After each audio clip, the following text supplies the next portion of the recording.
महाराष्ट्र को साधना भला कौन नहीं चाहेगा, लेकिन महाराष्ट्र की सियासत में भी इन दिनों सब कुछ बेहतर नहीं है।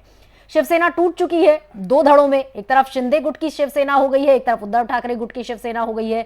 यही काम एनसीपी में भी हो सकता है शरद पवार से अजीत पवार एक अलग गुट बना लें या फिर बीजेपी के साथ शामिल हो जाएं।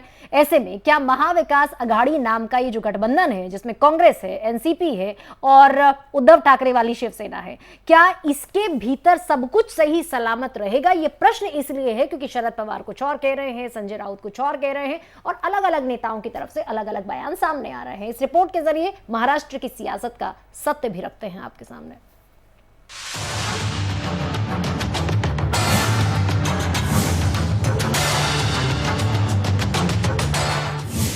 महाराष्ट्र का सियासी महाभारत खत्म होने का नाम नहीं ले रहा। जैसे जैसे 2024 का आम चुनाव और सूबे का विधानसभा चुनाव नजदीक आ रहा है, महाराष्ट्र में सियासी उबाल तेज हो गया है। पार्टी, गठबंधन और फिर मुख्यमंत्री, हर छोर से बदलाव के अटकलों के बीच एनसीपी सुप्रीमो शरद पवार ने कुछ ऐसा कह दिया जिससे महाविकास अघाड़ी गठबंधन के भविष्य पर ही सवाल उठने शुरू हो गए हैं। शरद पवार ने कहा है कि आज महाराष्ट्र में अघाड़ी है, लेकिन कल होगी या नहीं ये पता नहीं। हमारी इच्छा है कि हम साथ में काम करें। परीक्षा से क्या होता है? गठबंधन में बने रहने के लिए सीटों के बंटवारे समेत कई मुद्दे जिम्मेदार होते हैं। नहीं, बाकी आता आम्ही एकत्र लढणार वगैरे आज आघाडी आहे, एकत्र काम करायची इच्छा आहे, पण इच्छाच नाही पुरेशी नसते. जागांचं वास्तव त्याच्यात काही इश्यू आहेत का नाही ते अजून केलंच नाही, ते कसं सांगता येईल?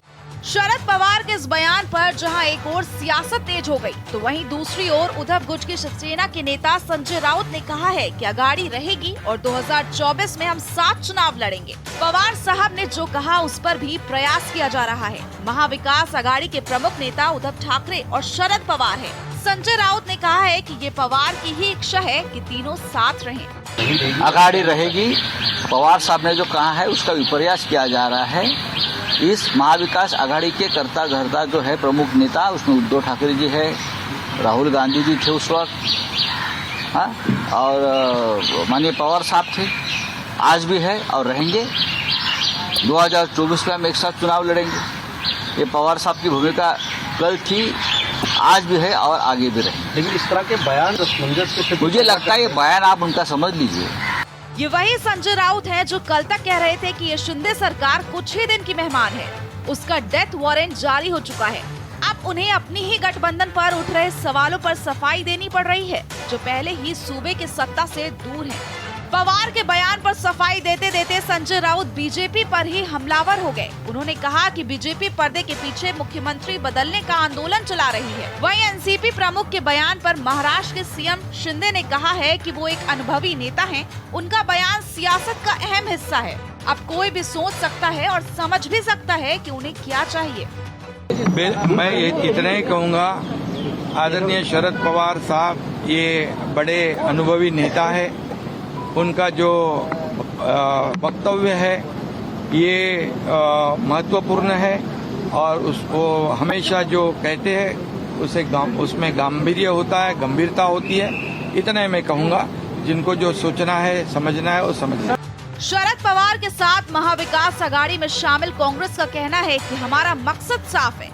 लोकतंत्र बचाने की इस लड़ाई में हमें बीजेपी के खिलाफ राजनीतिक दलों के साथ मिलकर लड़ना है। किसी के मन में क्या है ये हमारा सवाल नहीं है। काँग्रेसची भूमिका स्पष्ट आहे।